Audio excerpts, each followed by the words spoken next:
여러분 안녕하세요. 오늘 정말 흥미로운 이야기를 가져왔습니다. 바로 현대차가 미국에 지은 미래 공장 이야기인데요. 자동차를 만드는 방식이 완전히 바뀐다고 하는데 과연 그 심장부에선 무슨 일이 벌어지고 있을까요? 저와 함께 들어가 보시죠.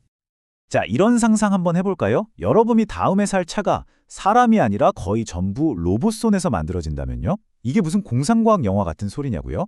글쎄요, 현대차의 새로운 공장에선 이게 지금 벌어지고 있는 현실입니다. 오늘 우리가 파헤쳐볼 이야기가 바로 이거예요.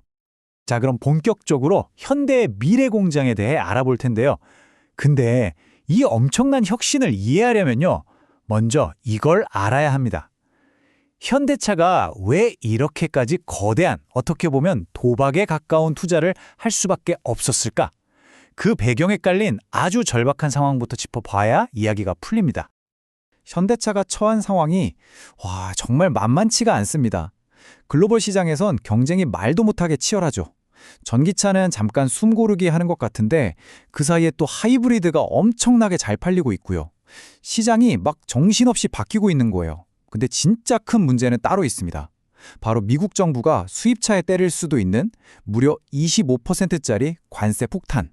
이게 가장 큰 위협이었던 거죠. 25% 관세가 뭐 그렇게 대수냐고요? 자, 이 숫자를 보시면 생각이 달라지실 겁니다.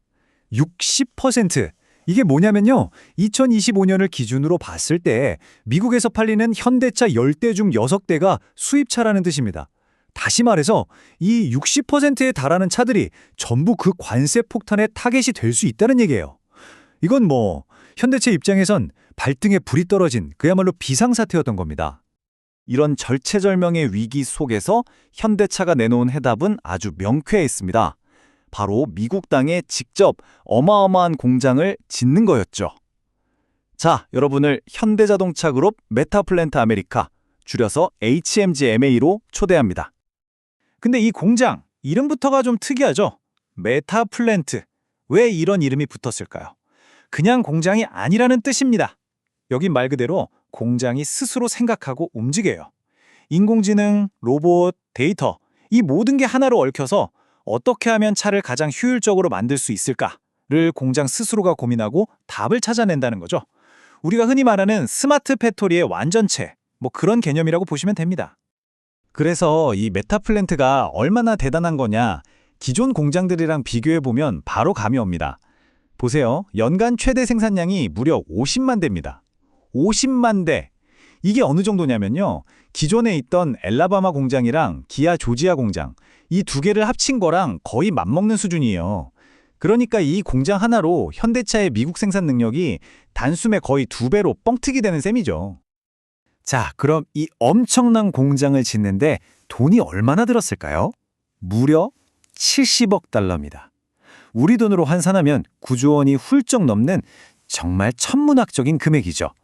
이 숫자 하나만 봐도 현대차가 이번 프로젝트에 정말 모든 걸 걸었구나 하는 게 느껴지지 않으세요? 그래서 구체적으로 옛날 공장이랑 뭐가 그렇게 다르냐? 아주 쉽게 설명해 드릴게요.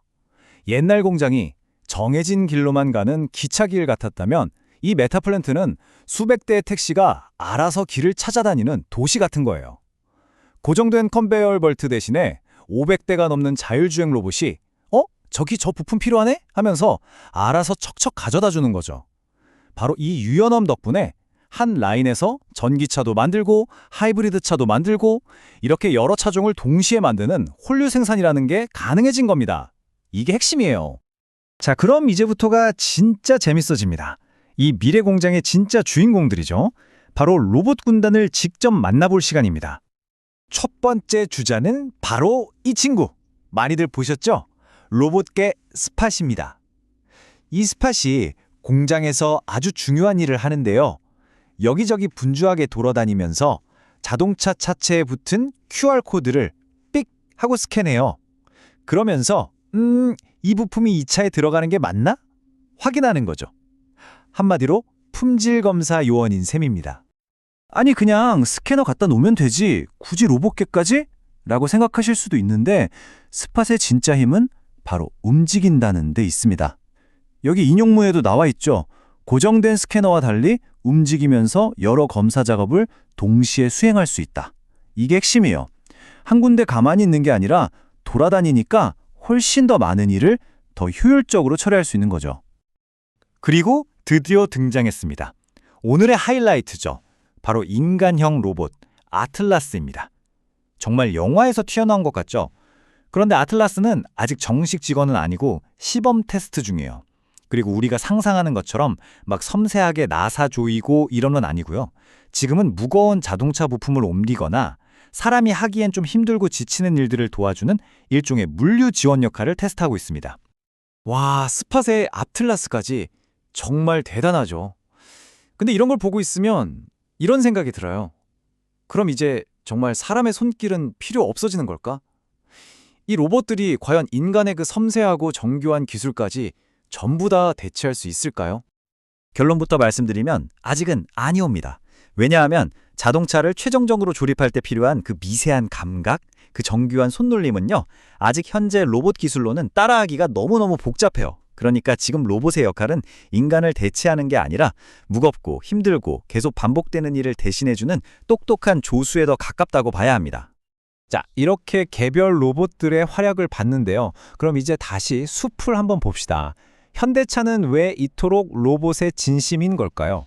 이 놀라운 기술들 뒤에 숨어있는 더 큰 그림, 진짜 전략은 과연 무엇인지 한번 들여다보겠습니다. 이 그래프가 모든 걸 말해줍니다. 현대차의 목표는 아주 명확해요. 지금은 미국에서 파는 차의 40%만 미국에서 만드는데 이걸 2030년까지 80%로 거의 2배로 확 늘리겠다는 겁니다. 이게 무슨 뜻이겠어요? 아까 말씀드린 그 무서운 관세 리스크를 아예 없애버리고 부품 공급부터 생산까지 모든 걸 미국 안에서 해결하겠다는 정말 거대한 전략의 전환인 거죠. 그러니까 이 로봇들이 단순히 사람을 줄여서 비용 아끼려고 있는 게 아니라는 겁니다. 여러 가지 이유가 있어요. 첫째, 사람이 하기 힘든 일. 예를 들어 무거운 바퀴를 들고 정렬 맞추는 것처럼 피곤하고 고된 일은 로봇이 대신해주는 거예요. 작업자 안전에도 좋겠죠. 둘째, 아까 말한 그 유연함. 덕분에 최대 10가지나 되는 다른 모델을 한 라인에서 만들 수 있게 되고요. 마지막으로 이 모든 과정에서 어마어마한 데이터가 쌓이는데 이 데이터를 분석해서 공장은 계속해서 스스로 업그레이드하고 더 똑똑해지는 겁니다. 자, 그럼 마지막으로 이 모든 이야기가 우리에게 어떤 의미가 있는지 그리고 앞으로 어떤 과제들이 남아있는지 한번 짚어보겠습니다. 물론 장밋빛 미래만 있는 건 아닙니다. 현실의 벽은 생각보다 훨씬 높죠. 이 로봇을 직접 만든 보스턴 다이내믹스가 한 말이 아주 뼈아픈데요. 연구실에선 90%만 성공해도 박수 받지만 실제 공장에선 99.9%가 아니면 쓸모가 없다. 이 한마디에 모든 게 담겨 있습니다. 우리가 유튜브에서 보는 멋진 시연 영상하고 단 1초의 오차도 용납되지 않는 실제 생선 라인 사이에는 정말 어마어마한 간극이 있다는 거죠.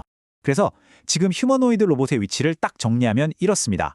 우리의 기대, 즉 약속은 사람이 아예 없는 완전 자동화 공장이지만 지금의 현실은 아직은 사람이 무거운 거 들 때 도와주는 보조 역할에 머물러 있다는 거죠.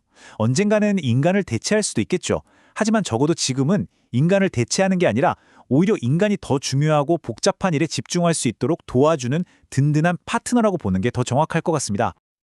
분명한 건 우리가 영화에서나 보던 미래의 공장은 이제 막 시작됐다는 겁니다. 바로 우리 곁에서요. 그럼 다음 질문은 이거겠죠. 이 공장 안의 로봇들이 공장 밖으로, 그러니까 우리 삶의 모든 영역으로 들어오는 데는 과연 얼마나 걸릴까요? 머지않은 미래일까요? 아니면 아직 먼 이야기일까요? 여러분의 생각은 어떠신가요?